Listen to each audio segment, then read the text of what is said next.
بسم الله الرحمن الرحيم.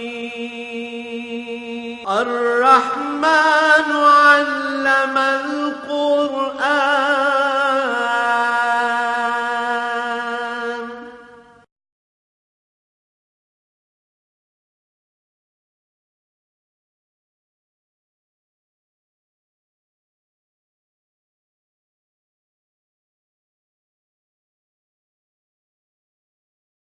الحمد للہ رب العالمین والصلاة والسلام علی حبیبہ محمد وآلہ وصحبہ اجمعین. اعوذ باللہ من الشیطان الرجیم. بسم اللہ الرحمن الرحیم. ولا تقعدوا بكل صراط توعدون وتصدون عن سبیل اللہ من آمن به وتبغونها عوجا واذکروا اذ کنتم قلیلا فکثرکم وانظروا کیف کان عاقبۃ المفسدین. وإن كانت طائفة منكم آمنوا بالذي أرسلت به وطائفة لم يؤمنوا فاصبروا حتى يحكم الله بيننا وهو خير الحاكمين. اللهم سبحانك لا علم لنا إلا ما علمتنا إنك أنت العليم الحكيم. مولاي صل وسلم دائما أبدا على حبيبك خير الخلق كلهم.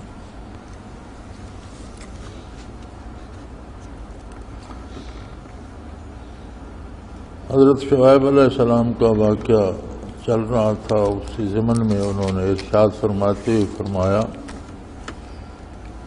کہ تمہارا مزاج عجیب ہے. تم راستوں پہ بیٹھ جاتے ہو، گزرگاہوں پہ بیٹھ جاتے ہو، اور جو لوگ ایمان لائے ہیں انہیں ایمان سے بہکانے کی کوشش کرتے ہو اور اللہ کی راہ سے روکنے کی کوشش کرتے ہو. ایسا مت کرو. تمہاری عادت ہو گئی ہے تبغونہا عوجا کہ اللہ کے دین میں اعتراضات نکالتے ہو جو ناجائز اور ناروا ہوتے ہیں. دین سیدھی سیدھی سادہ سی بات ہے. تم اس میں ناجائز قسم کے اعتراضات لوگوں کو دین سے بہکانے کے لیے اس پہ اعتراضات کرتے ہو. یہ عادت چھوڑ دو. قرآن کریم نے صرف یہ واقعہ بیان نہیں فرمایا بلکہ نفسیات کا ایک بہت بڑا اصول اس واقعہ میں سمجھ آتا ہے کہ انسانی مزاج ایسا ہے کہ وہ اپنے لیے جو کچھ پسند کر لیتا ہے، وہ دنیاوی کام ہو، دینی ہو، عقیدہ و ایمان ہو یا عمل ہو، تو اس کی کوشش یہ ہوتی ہے کہ ساری دنیا ایسا ہی کرے. خواہ وہ خود غلط کر رہا ہو تو اسے روکیں بھی تو وہ اس بات کو ماننے کو تیار نہیں ہوتا کہ میں غلطی کر رہا ہوں. وہ کہتا ہے تم غلطی کرو، تمہیں بھی ایسا ہی کرنا چاہیے. ہمارے ایک وزیر صاحب ٹی وی پہ جلوہ افروز تھے تو ان سے کہا گیا کہ بہت زیادہ جو ہے مالی بدعنوانی، جسے انگریزی میں کرپشن کہتے ہیں، کہ کرپشن ملک میں بہت زیادہ ہو گئی ہے. وہ کرپشن کا لفظ استعمال کر رہے ہیں. اس سے مراد ہوتی ہے مالی بے ضابطگیاں، کہ پیسے لین دین میں بہت لوگ رشوت لے رہے ہیں، ڈاکے مار رہے ہیں، سرکاری فنڈ جو ہیں خزانے کے وہ کھائے جا رہے ہیں. تو یہ کام بہت بڑھ گیا. تو انہوں نے بڑی متانت سے اور سنجیدگی سے جواب دیا کہ خود سوچ لو، جو لوگ کرپشن نہیں کر رہے اپنا نقصان کر رہے ہیں.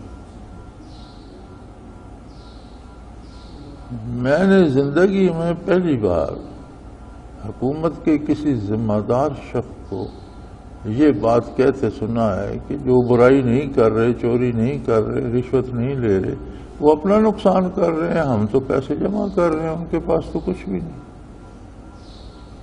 یہ کیسی عجیب بات ہے کہ بجائے برائی پر شرمندہ ہونے کے یا لوگ بہانے بناتے ہیں، شرمندہ ہوتے ہیں، معذرت کرتے ہیں یا تعویلیں گھڑتے ہیں جی ایسے نہیں ایسے. انہوں نے بالکل سیدھی سیدھی بات میں سن رہا تھا.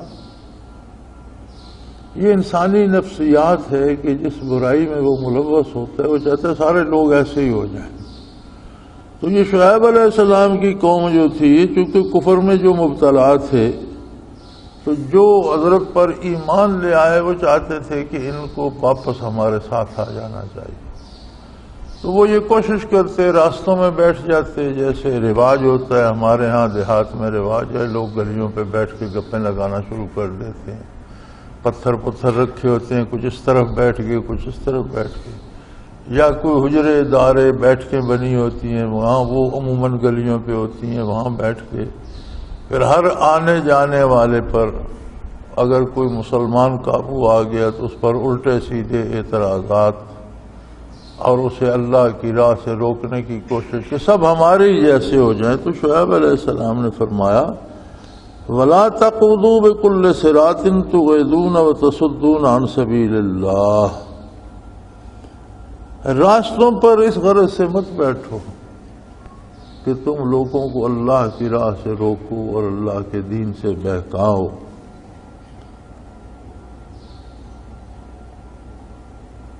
من آمن به وتبغونها عوجا. اور تم دین میں کجی تلاش کرتے ہو یعنی اعتراضات کرتے ہو اور فضول اعتراضات کرتے ہو جن کی کوئی بنیاد نہیں ہوتی الٹے سیدھے اعتراضات کرتے ہو. اور فرمایا وَاذْكُرُوا إِذْ كُنْتُمْ قَلِيلًا فَكَثَرَكُمْ.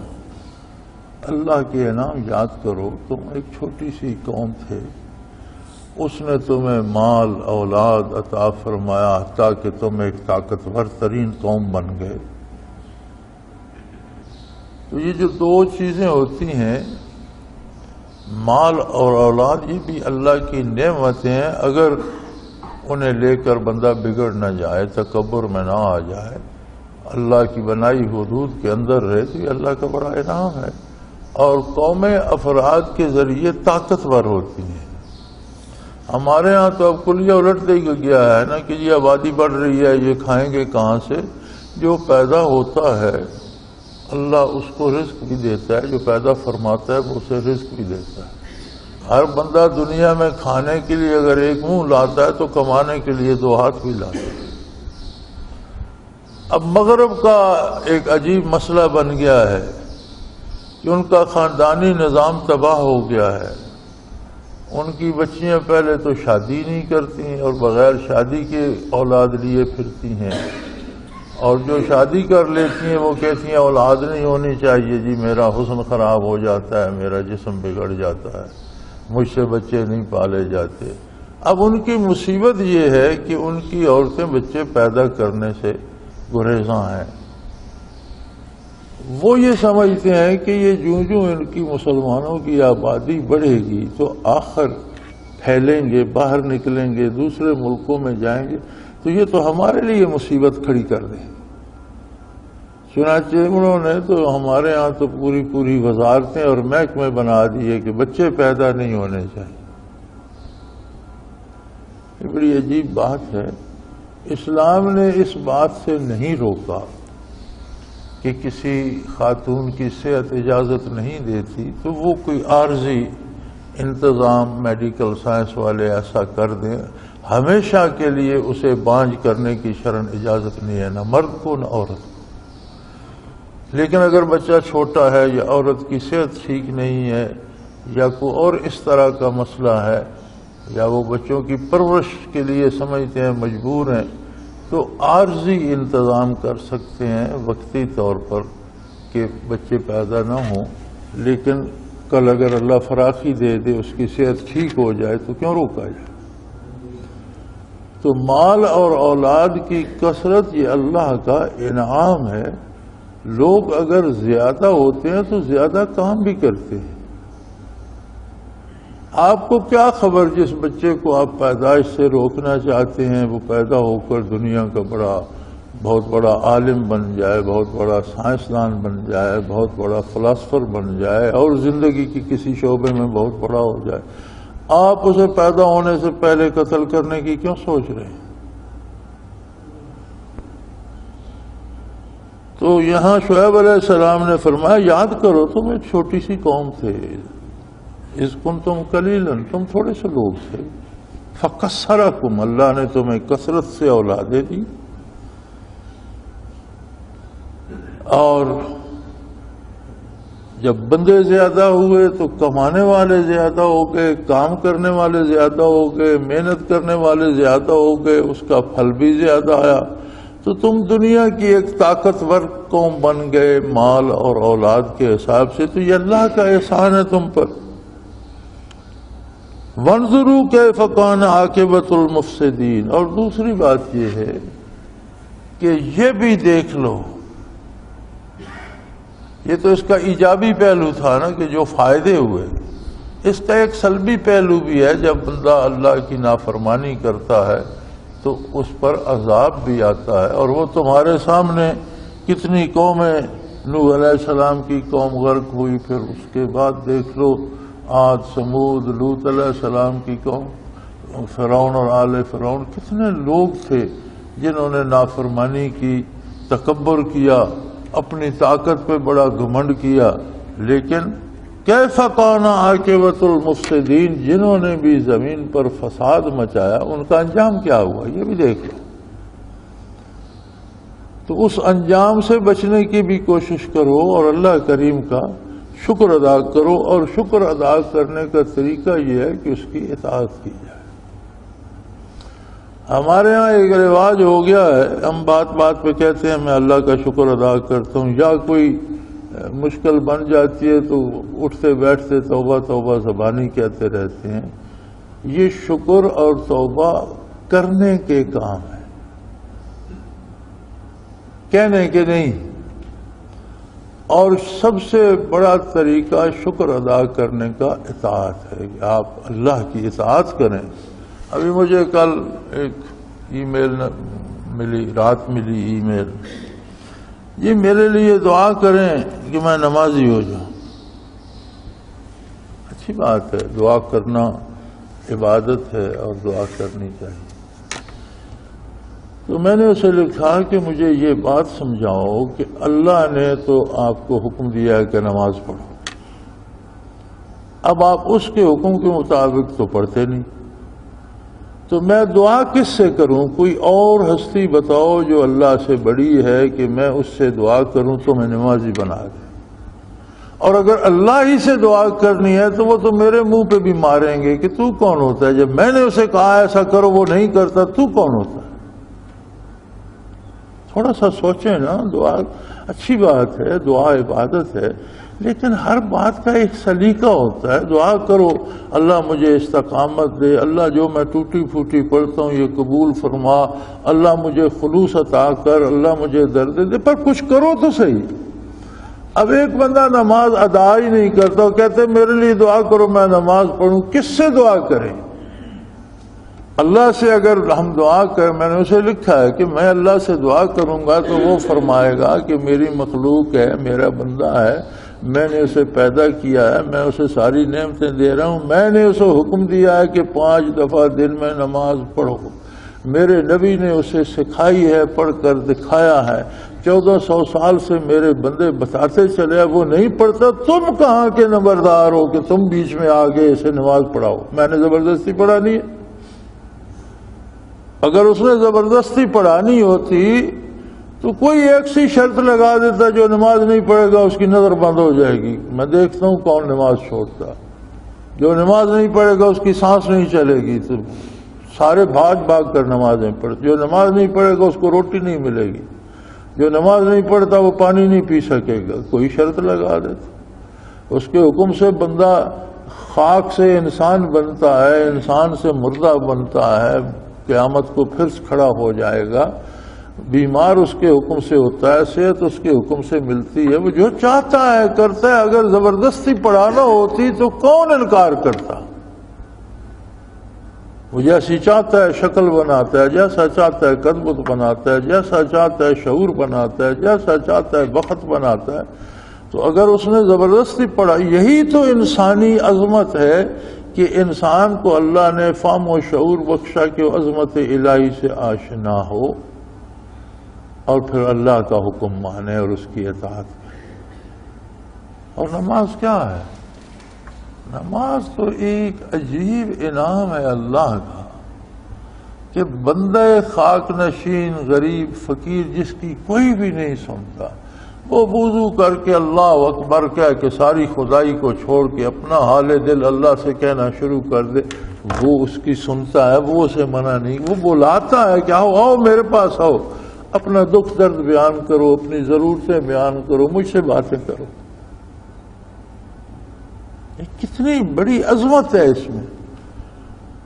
حضور صلی اللہ علیہ وسلم کا ارشاد گرامی ہے الصلاۃ معراج المومنین او کما قال رسول اللہ صلی اللہ علیہ وسلم کہ نماز تو مومنوں کی معراج ہے۔ جس طرح معراج میں حضور صلی اللہ علیہ وسلم کو بالمشافہ بارگاہ الہی میں عرضداشت پیش کرنے کا شرف نصیب ہوا، اسی کا پرتو ہے، اسی کا عکس ہے، اسی انعام کا ایک ذرہ ہے کہ ہر بندے مومن ہاتھ باندھ کر کپڑے پاک کر کے قبلہ رو ہو کر باادب ہو کر ایک تکبیر سے ساری کائنات سے الگ ہو، اللہ اکبر، گئی دنیا ایک طرف ہو گئی اور وہ اللہ سے باتیں کر رہا ہے۔ اللہ تو بڑا پیارا ہے، تو پاک ہے، تو لائق تعریف ہے، تیرے سوا کوئی عبادت کے لائق نہیں، میں تیری تعریف بیان کرتا ہوں، میں تیری عبادت کرتا ہوں، تجھ سے مدد چاہتا ہوں، مجھے گمراہی سے بچا، مجھے نیکی پر چلنے کی توفیق عطا فرما۔ اب اس کام کے لیے بھی اگر دعا کی ضرورت ہے تو پھر اور کون؟ کیا کھانے کے لیے کبھی آپ نے کہا دعا کرو میں کھانا کھا لوں؟ سونے کے لیے کسی پیر فقیر کو لکھا کہ دعا کرو میں سو جاؤں؟ دنیا کے کاروبار اپنی فکر سے کرتے ہو اور اللہ سے اس نے اپنی بارگاہ میں حاضری کی تو یار ہماری تو کوئی بھی نہیں سنتا۔ کون ہمیں دفتروں میں گھسنے دیتا ہے؟ کون ہماری بات پہ کان دھرتا ہے؟ اور وہ کائنات کا خالق و مالک،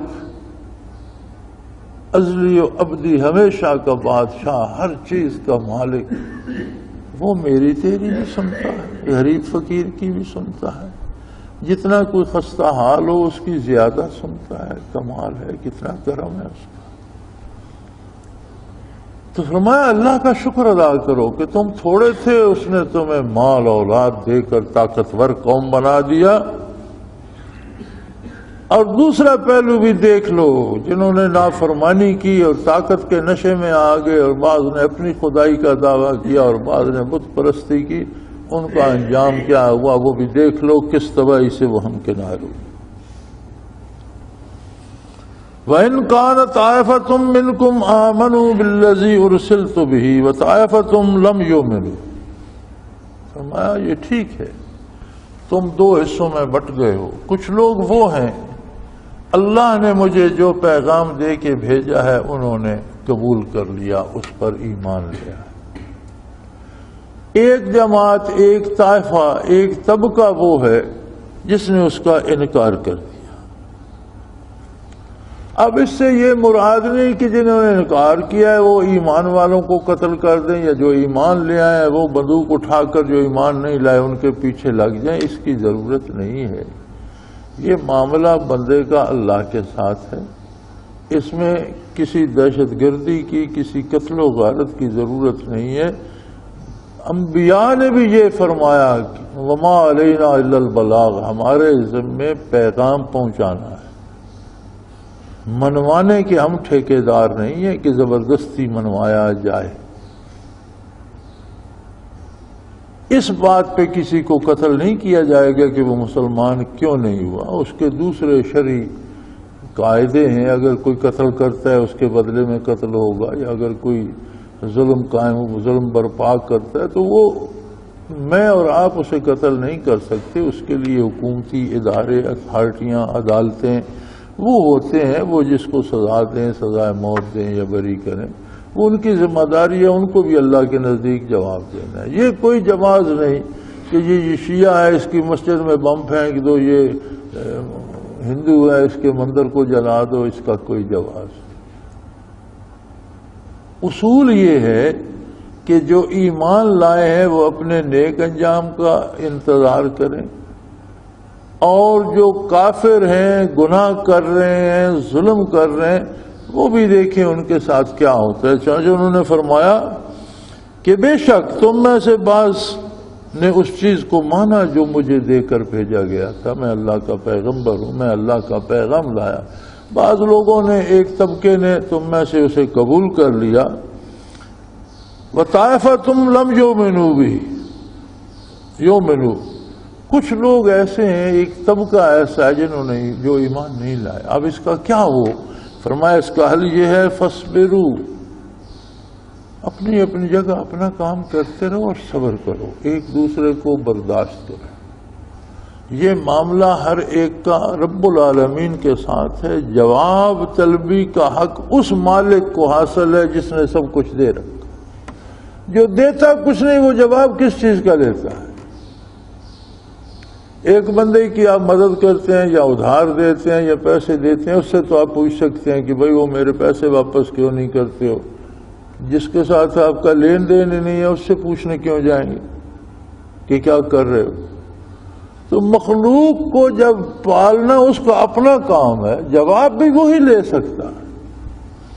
تو اصول یہ ہے فاصبروا، صبر کرو، ایک دوسرے کو برداشت کرو۔ حتی یحکم اللہ بیننا، فرمایا اس وقت تک صبر کرو کہ ہمارے تمہارے درمیان اللہ فیصلہ کرے۔ وَهُوَ خَيْرُ الْحَاكِمِينَ، اور وہ تمام حکم دینے والوں میں سب سے بڑھ کر، سب سے اعلیٰ، بے مثل و بے مثال حاکم ہے، حکم دینے والا، فیصلہ کرنے والا ہے۔ انتظار کرو، دیکھو تم بھی کیا ہوتا ہے، ہم بھی دیکھتے ہیں کیا ہوتا ہے، ہمیں اپنا کام کرنے دو، تم اپنا کام کرو، پھر دیکھتے ہیں کہ کون کہاں پہنچتا ہے۔ اور یہی اصول ہے زندگی کا۔ اب ہمارے ہاں یہ جو دہشت گردی ہو رہی ہے کہ یہ بریلوی ہے ایسے مار دو، یہ دیوبندی ہے ایسے قتل کر دو، یہ فلاں ہے، یہ فلاں ہے، شیعہ ہے ایسے مار دو، یہ سنی ہے مار دو، اس کا کوئی جواز نہیں۔ ہر کوئی اپنی اپنی جگہ اپنا کام کرے، جو انسانی رشتے ہیں ان کا تو لحاظ کیا جائے۔ قال الذین استکبروا من قومہ لنخرجنک یا شعیب والذین آمنوا معک من قریتنا او لتعودن فی ملتنا قال اولو کنا کارہین۔ اب یہ اصول کافروں کی سمجھ میں نہ آئے، چونکہ کفر خود بے اصولی ہے۔ دین کی بنیاد اصولوں پہ ہوتی ہے اور وہ اصول اللہ کی طرف سے مقرر کیے جاتے ہیں۔ کفر کی بنیاد انسانی جھوٹ اور انسانی دماغی اختراعات پر ہوتی ہے کہ کسی نے سوچ کر کچھ بنا لیا، کسی نے کچھ بنا لیا، اس کے پاس کوئی اصول نہیں ہوتا۔ چنانچہ کتنی خوبصورت اصول کی بات تھی کہ بھی ٹھیک ہے اگر تم نہیں مانتے تو تم اپنا کام کرو، جو مانا ہے جنہوں نے ان کو ان کے کام سے مت روکو، پھر دیکھتے ہیں اللہ فیصلہ فرما دیں گے۔ وہ کہنے لگے نہیں۔ جو امراء اور اہل ثروت تھے، یہ بڑی عجیب شان ہے اللہ کی۔ اللہ بندے کو جب فراغت دیتا ہے تو اسے اللہ بھول جاتا ہے اور وہ اپنی خدائی کا پرچار کرنے لگتا ہے۔ یہاں بھی ہم نے ایسے ہزاروں لوگ دیکھے ہیں جن کو غریب بھی دیکھا ہے، پھر ان کے پاس دولت آ گئی۔ تو ایسی عجیب بات ہے کہ ہمارے سامنے جو بڑے غریب اور مزدور تھے اور مزدوری کرتے تھے،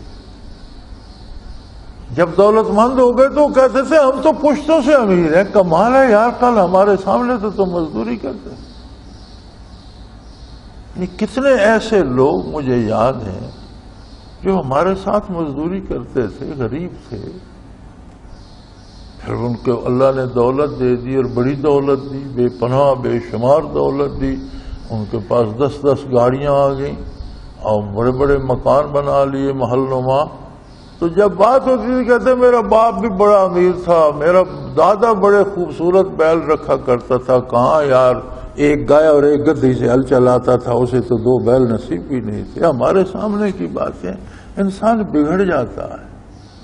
حالانکہ اگر اللہ فراخی دیتا ہے، دولت دیتا ہے، یہ اس کا انعام ہے، حلال ذریعے سے کماؤ، جائز جگہوں پر خرچ کرو، کھاؤ پیو، اچھا پہنو، اچھی طرح رہو، لیکن اس کا شکر ادا کرتے رہو جس نے دیا ہے۔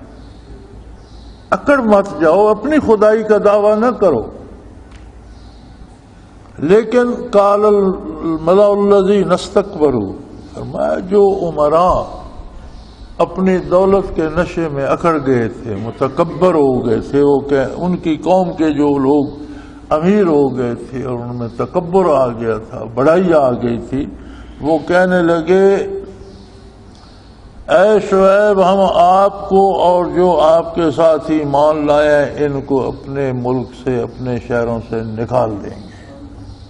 لَنُخْرِجَنَّكَ يَا شُعَيْبُ وَالَّذِينَ آمَنُوا مَعَكَ مِنْ قَرْيَتِنَا، ہم آپ کو اپنے شہر سے دھکے دے کر نکال دیں گے، جنگلوں میں پھینک دیں گے، آپ کو بھی اور جو آپ کے ساتھ ایمان لائے ہیں ان کو بھی، یا او لَتَعُودُنَّ فِي مِلَّتِنَا، یا ہمارے دین پر، ہماری ملت، ہماری طریقے پر واپس آ جاؤ۔ انہوں نے فرمایا دین ایک اختیاری چیز ہے، دین میں زبردستی نہیں ہے، لا اکراہ فی الدین، آپ کو یہ اجازت نہیں ہے کہ اپنا عقیدہ کسی پر تھوپیں کہ تم ضرور ایسے ہی کرو۔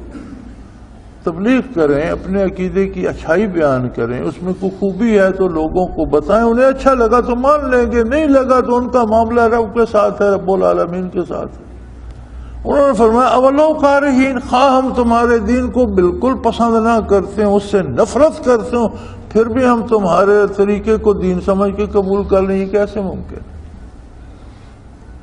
سب سے قیمتی اور نازک رشتہ عقیدے اور دین کا ہے۔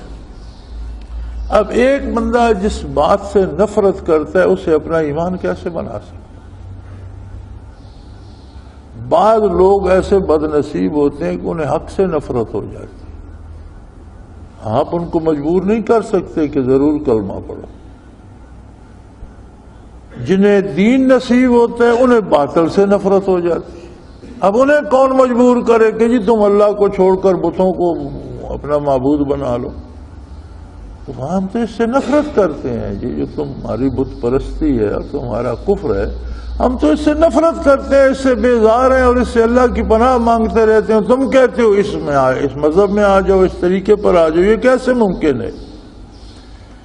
دوسری بات یہ ہے، انہوں نے فرمایا کہ میں اللہ کا نبی ہوں، اللہ کا پیغمبر ہوں، اللہ کا رسول ہوں، اگر میں تمہارا مذہب قبول کر لوں یا جو میرے ساتھ ایمان لائے ہیں یہ تمہارے طریقے پر آ جائیں تو اس کا مطلب ہے کہ آج تک جو ہم کہتے رہے یہ ہم نے اللہ پر جھوٹ بولا۔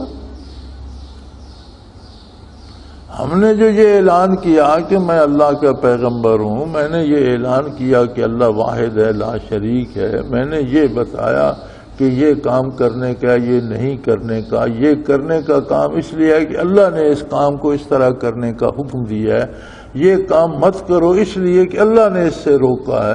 تو آج میں یہ سارا چھوڑ کر خدا نہ خواستہ بفرض محال تمہاری بات مان لوں اور میرے مسلمان ساتھی تمہاری بات، تو اس کا مطلب یہ ہے کہ آج تک ہم اللہ کریم پر جھوٹ بولتے رہے۔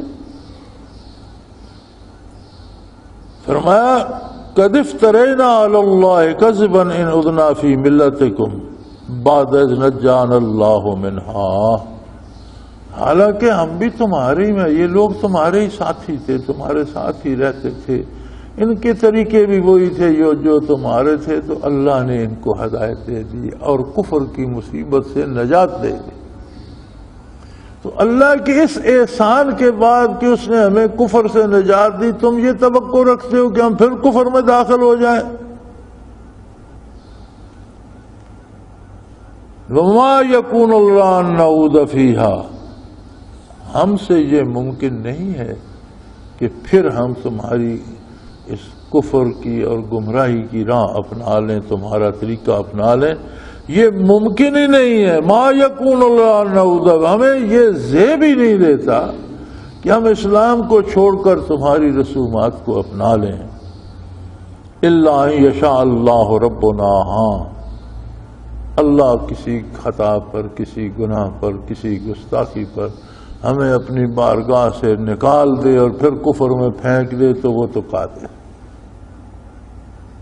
دیکھو کتنی لطیف بات ارشاد فرمائی، کتنی باریک، کتنی نفسیات کا کتنا بڑا اصول بیان فرمایا کہ انسان نیک بھی ہو جائے، پارسا بھی ہو جائے، دولت مند بھی ہو جائے، عالم بھی ہو جائے، ولی اللہ بھی بن جائے، تو اس بات کا خیال رکھے کہ یہ سب کچھ اللہ کا دیا ہوا ہے، مجھے اس کی خلوص دل سے اطاعت کرنی ہے اور بسر و چشم اس کا احسان ماننا ہے، میرا اپنا کچھ بھی نہیں۔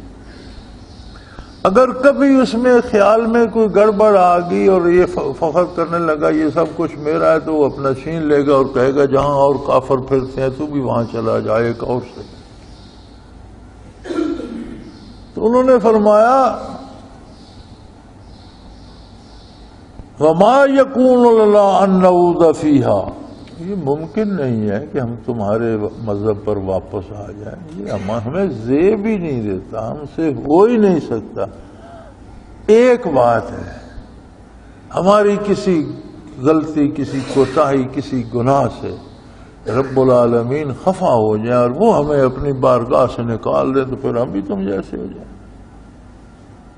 یہ بات بندے کو یاد رکھنی چاہیے، اس پر جتنا اللہ کا احسان ہو اتنا اللہ کا زیادہ شکر ادا کرے۔ کسی کو وہ حکومت دے دیتا ہے، سلطنت دے دیتا ہے، اقتدار دے دیتا ہے، دولت دے دیتا ہے، علم دے دیتا ہے، نیکی دے دیتا ہے، کوئی ولی اللہ کہلاتا ہے، کوئی علامہ بن جاتا ہے، کوئی وزیر، صدر، وزیر اعظم بن جاتا ہے، کوئی اچھے عہدے پہ فائز ہو جاتا ہے، دولت کی فراخی ہے، تو یہ سب اللہ کا احسان ہے۔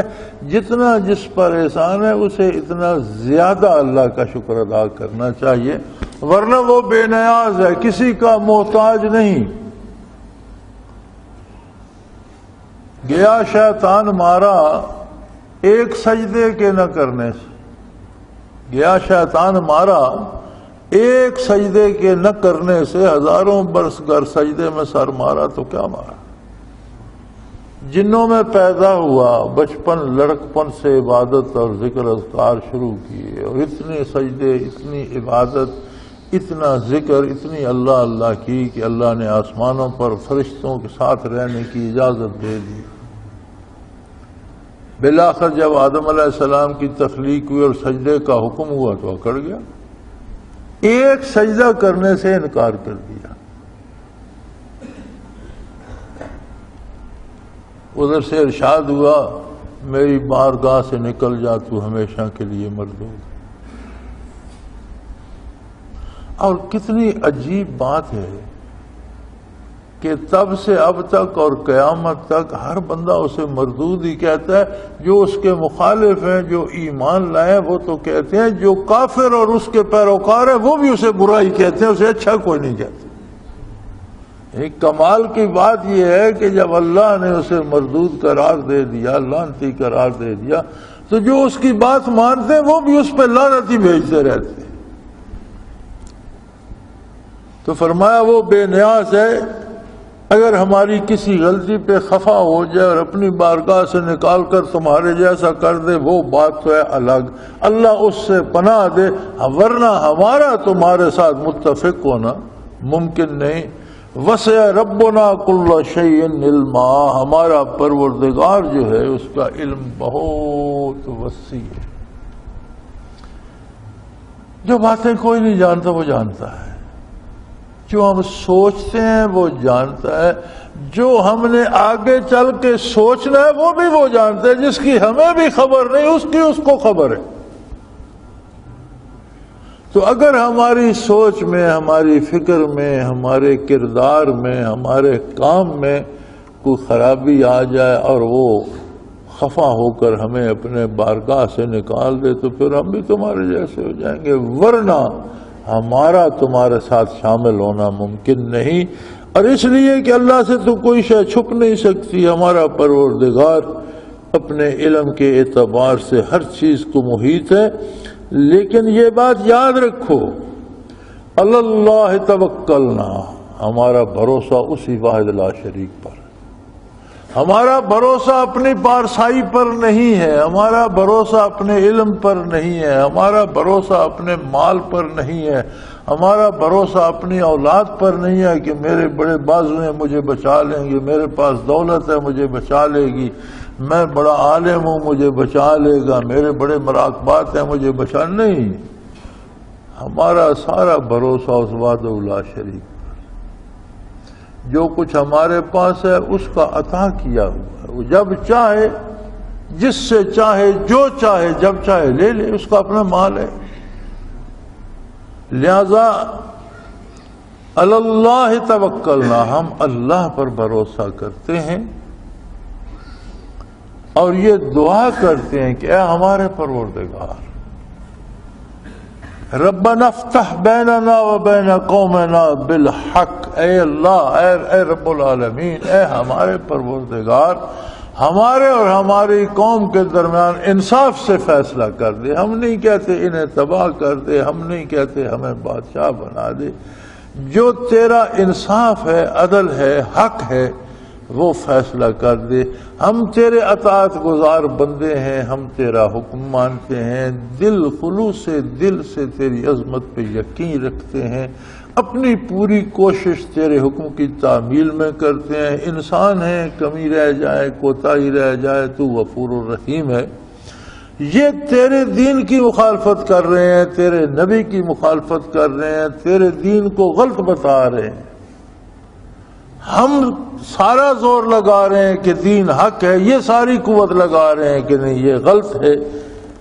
اللہ اب ہم اس درجے پر پہنچ گئے ہیں کہ تو ہمارے درمیان فیصلہ کر۔ اب تو یہ زبردستی لوگوں کو دین سے روکتے ہیں، نماز سے روکتے ہیں۔ یہ پرانے زمانے کی باتیں نہیں ہیں۔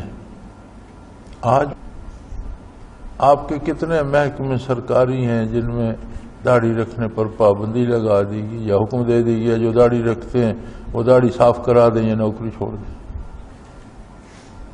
کیا یہ وہی بات نہیں ہے جو وہ کافر کرتے تھے، ہم کلمہ پڑھ کر بھی وہ کرتے؟ نمازیں پڑھو تو لوگ خفا ہو جاتے ہیں اور وہ اس پہ پیچھے CID لگ جاتی ہے کہ یہ ہر وقت مسجد میں 5 وقت بار جاتا ہے، وہاں کیا کرتا ہے۔ کسی کعبہ خانے میں جاؤ، شراب خانے میں جاؤ، سینما گھر میں جاؤ، کوئی نوٹ نہیں کرتا کہاں گیا کہاں گیا۔ مسجد میں باقاعدگی سے جانا شروع کر دو تو ایجنسیاں حرکت میں آ جاتی۔ دنیا میں کیا کیا ہوتا ہے کوئی نہیں پوچھتا۔ ہم یہاں صرف یہ 10 ساتھی ہوتے ہیں اور ہم نماز پڑھتے ہیں یا ذکر کرتے ہیں، یہاں ایجنسیوں کی بھیڑ لگی رہتی ہے، آج انہوں نے یہ کر دیا، وہ کیا کر دیا، اللہ کا ذکر ہی کرتے ہیں یا اللہ کی بات کہتے ہیں۔ تو میں نے باہر ایجنسی والوں کو کہا کہ یار تم حوالدار رینک کے یا سپاہی رینک کے بندے بھیج دیتے ہو، میں اور کہتا ہوں وہ اور لکھ کر بھیج دیتے ہیں، پھر وہ اردو میں لکھتے ہیں، آگے ایک اس کو انگریزی میں ترجمہ کرتا ہے، وہ اس کا کچھ اور بنا دیتا ہے، اوپر پتہ نہیں کیا رپورٹ بھیجتے ہو۔ ہم سے CD لے جاؤ، کیسٹ لے جاؤ، سیدھی جا کر دے دو۔ ہم کوئی چوری تو نہیں کر رہے، اللہ کا دین بیان کر رہے ہیں اور سب کے لیے کر رہے ہیں، خواہ وہ فقیر ہے یا بادشاہ ہے، دین تو سب کے لیے ہے، تو ہم تو سب کی خیر خواہی میں بات کر رہے ہیں۔ تو انہوں نے فرمایا یا اللہ اب بات یہاں تک پہنچ گئی ہے کہ یہ ہمیں دین پر عمل کرنے سے روکتے ہیں، گلیوں میں بیٹھ جاتے ہیں، مذاق اڑاتے ہیں، مسلمان عورتوں سے تمسخر کرتے ہیں، مسلمان بندوں کا مذاق اڑاتے ہیں، رکاوٹیں ڈالتے ہیں عبادت میں، ذکر اذکار میں، بیان کرنے میں، اور بےہودہ اعتراض کرتے ہیں جن کی کوئی اصل نہیں ہوتی۔ تو مہربانی فرما ہمارے اور ہماری قوم کے درمیان انصاف سے فیصلہ کر دے، وَأَنْتَ خَيْرُ الْفَاتِحِينَ، تو بہترین فیصلے کرنے والوں میں سے ہے۔ اللہ اللہ اللہ۔ نماز کا وقت ہو گیا، جناب آپ کی سنتیں رہتی ہیں ادا کر لیں، باقی انشاءاللہ اگلے جمعے۔ وآخر دعوانا ان الحمدللہ رب العالمین۔ اللہ اللہ اللہ اللہ اللہ اللہ اللہ حضرت امیر محمد اکرم آوان مد ذلہ العالی دارالعرفان منارہ ضلع چکوال میں سالہ سال سے قرآن و حدیث کے اوپر خطابات کر رہے ہیں اور سلسلہ نقشبندیہ اویسیہ کے مطابق لوگوں کو ذکر الہی کی تربیت دے رہے ہیں۔ وہ قرآن پاک کی تفسیر ترتیب وار بیان کر رہے ہیں۔ تفسیر قرآن کو وہ موجودہ ملکی اور بین الاقوامی حالات کے مطابق بیان کرتے ہیں۔ موٹر وے سے کلر کہار کے انٹرچینج سے نکلتے ہوئے کلر کہار کی جھیل سے ہوتے ہوئے میانی، بوچھال اور نورپور سے گزرتے ہوئے دارالعرفان منارہ پہنچ سکتے ہیں۔ حضرت امیر محمد اکرم آوان نے بچیوں اور بچوں کی دینی اور دنیاوی تعلیم کے لیے سقارہ اکیڈمی کے نام سے ایک درسگاہ بھی قائم کی ہے، جس کا افتتاح ملک پاکستان کے صدر جنرل محمد ضیاء الحق نے اپنے دست مبارک سے کیا تھا۔ وہ تمام احباب جو اسلام کی طلب رکھتے ہیں ان سے گزارش ہے کہ دارالعرفان منارہ ضلع چکوال میں امیر محمد اکرم آوان صاحب کے خطابات سے مستفید ہوں۔ وہ ہر جمعے کو نماز سے پہلے بیان فرماتے ہیں۔ ہر ماہ کی پہلی اتوار کو ماہانہ اجتماع ہوتا ہے جس میں آپ خصوصی خطاب فرماتے ہیں اور پاکستان کے چاروں صوبوں سے احباب اس اجتماع میں شرکت کرتے ہیں۔ اس کے علاوہ یہاں سال میں 2 مرکزی اجتماعات بھی ہوتے ہیں، ایک رمضان المبارک میں اعتکاف کا اجتماع اور دوسرا جولائی اور اگست میں 40 دن کا اجتماع ہوتا ہے جس میں روحانی تربیت کی جاتی ہے۔ اپنا خون سیماب دے کر اتنا ہم کر جائیں گے، نام آقا کا چمن میں پھر رقم کر جائیں گے۔